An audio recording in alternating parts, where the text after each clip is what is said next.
We welcome in now the newest color commentator and analyst for BYU TV Sports as of last night, former BYU basketball head coach Dave Rose. Hey, nice. First of all, nice job. What was the best part of making that debut down here in Vegas?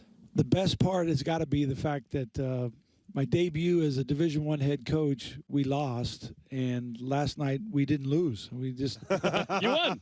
We won. The broadcast team won. Yeah, it was and it was really fun. The game wasn't as competitive as I thought I would like to, get some real analytics as far as analyzing the game, but I thought that it was great working with Roxy Bernstein, man, one of the best ever, and so it was fun, and look forward to the game tonight. You've been coaching forever. It's such a big part of your life, right? What's it like to be on this end of it now? It's so different. I mean, I spent a day at the Mountain West Conference tournament, did some radio for 3 games there, and it's almost like you could write a book on the difference between these tournaments as a participant and in these tournaments as a spectator, and it's it feels really good.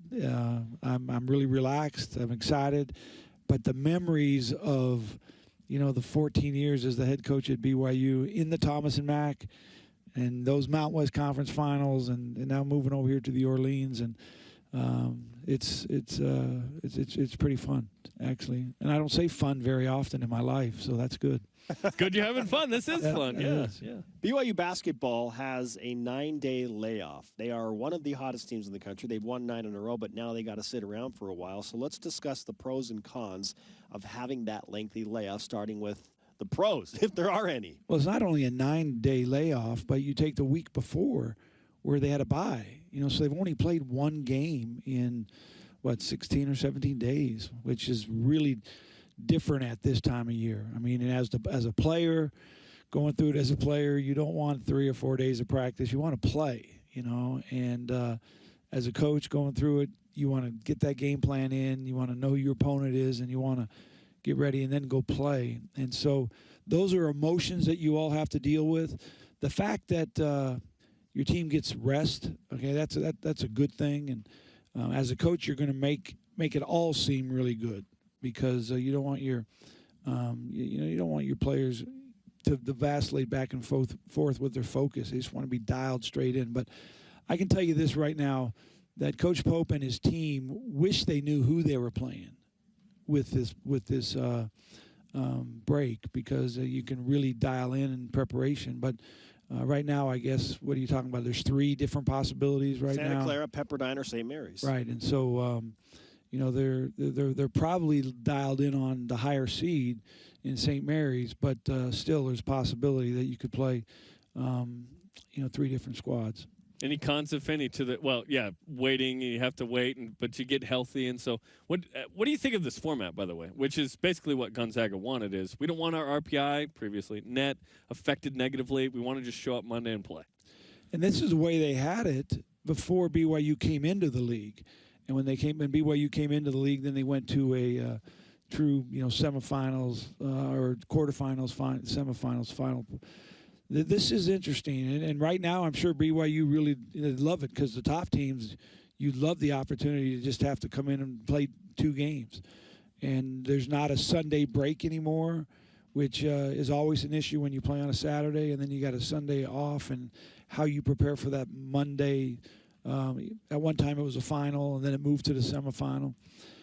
So, I think all those things are good in this format, but I talked to so many different coaches who, if you're going to have a tournament, you bring everybody down here and everybody, plays, and it's all equal, but not so much in this. You're really getting rewarded for your regular season success.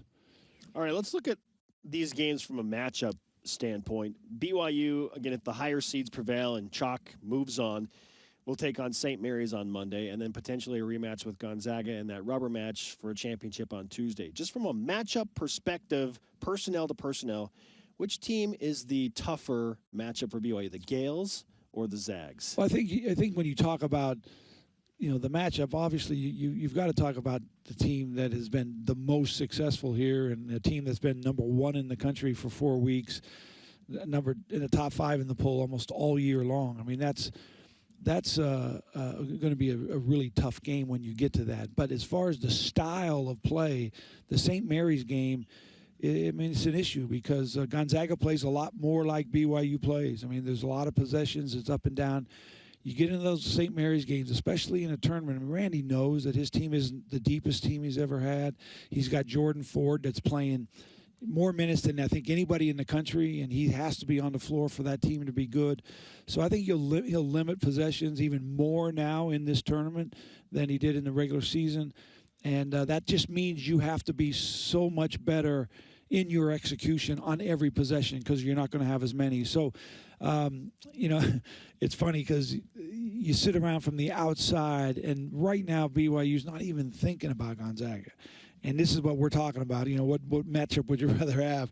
So that's always, you know, if you want the inside take of what they're doing, they are dialed in on Pepperdine, Santa Clara, and St. Mary's. They haven't even thought of Gonzaga yet. And luckily, Santa Clara and Pepperdine are the last two opponents they've played, so the game plan's pretty fresh there, right? St. Mary's was a few games ago, but we were saying, man, those were so tough. The one on in overtime in Moraga without Yola Childs, asterisk, right? And then you do the one at home. TJ Haas has to hit a big shot there. That was a tougher game than maybe even Gonzaga at home. Yeah, but I think this team, that St. Mary's game at home and that big shot and the big win, this team's been a different animal since that game. And I think, you know, I mean, I was watching some earlier games of the season, and, you know, there was so much anticipation and speculation, and would this team make the NCAA tournament, and what was going to happen? And, you know, in the last 3 or 4 weeks, I mean, this team is not only an NCAA tournament team, but it's, you know, there's a chance that you could get a top 4 seed, you know, in the tournament. And so I think the confidence that they play with is way different since they won that St. Mary's game at home. And the fact that Yoli played in one and didn't play in the other might be an advantage to BYU, because I think St. Mary's, you know, they're going to have to come up with a game plan to handle one of those two guys, either Yo or TJ. And obviously Jake is a huge factor in this. He's the third guy that you can depend on every night to get get to score for you, and his matchups are terrible. But you know, TJ's ability to run that show, and he's had a huge offensive game at St. Mary's, and then Yoli's big game at home. St. Mary's got their hands full. If this was a St. Mary's sponsored show, we'd be really worried about it. We'd be just sweating, yeah, exactly. Coach Dave Rose with us on BYU Sports Nation. The Cougars are a projected 5 seed by Joe Lunardi, by Jerry Palm of CBS. The Athletic. And The Athletic. As a coach, in late February and early March, how much are you paying attention to where the fluidity of the seeding, and where you could potentially be? Well, you know, we went, 7 years in a row, I think 8 out of 9 years. And so it was something that was in our DNA. I mean, we just knew that was going to happen. And it got to the point for me and our staff that we weren't as concerned about the seed as we were about the location and the matchup. And I think that's, you know, when you talk about this, I think the Cougs would love to get to Spokane and get a matchup, you know, with the team that plays kind of their style, and will allow them to do what they do. Because when they can do what they do, I think they can beat anybody. That's going to be, you know, a defensive game plan that's going to come in and take them out of what they really like to do and make other things happen. And in this league, it's been proven that it's hard to take TJ out of anything. TJ can do whatever he wants to do. The defense right now is just wrong because TJ makes the right decision. He makes the right play. And then Yoli's ability to score in the block, and then the 3-point shooting with Zach and Jake and I mean, Alex. I mean, my gosh, it's a formidable team, and there's a lot of coaches out there right now that are just thinking, let's not get BYU as the first round game. Right, and no matter who you are, right? It'd be interesting to see if BYU matched up with another one of these teams down the road, should they be able to win in the NCAA tournament. Because you look at those ones, and it's like, he's played 3 of those this year. You set Mark up with an amazing schedule, by the way. That was your gift to Mark. Yeah, well, when he got the job, he wasn't that grateful for the Now he is. But they've just been so consistent. They've been so good. They've gone through so many things. I mean, you guys have documented, the whole deal for the season, and this will be, well, it is. It's been one of the most, special BYU basketball seasons ever, and now you got to kind of put a stamp on it and make a run in this tournament. And this is going to be really tough. I mean, I coached at BYU for 22 years. We won one conference tournament. And that was when the host team, UNLV, wasn't in the tournament. We beat New Mexico in the finals. And Trent Whiting hit a huge shot in the corner. I mean, every time I see him, I give him a big hug, because we got that win. But this is hard to do. It's really hard to do. And the Zags kind of have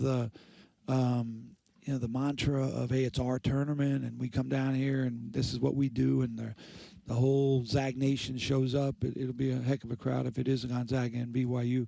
But St. Mary's is the defending champion. Yeah. So we got a real puzzle here that is going to be fun to watch. And like I said, fun is what it is for me, because I'm telling you what, it's not fun. It's a grind. It's fun when the game's over, and then you go, my gosh, that's a huge win. But you dial right in on the next one, And if you do get beat, it's so disappointing.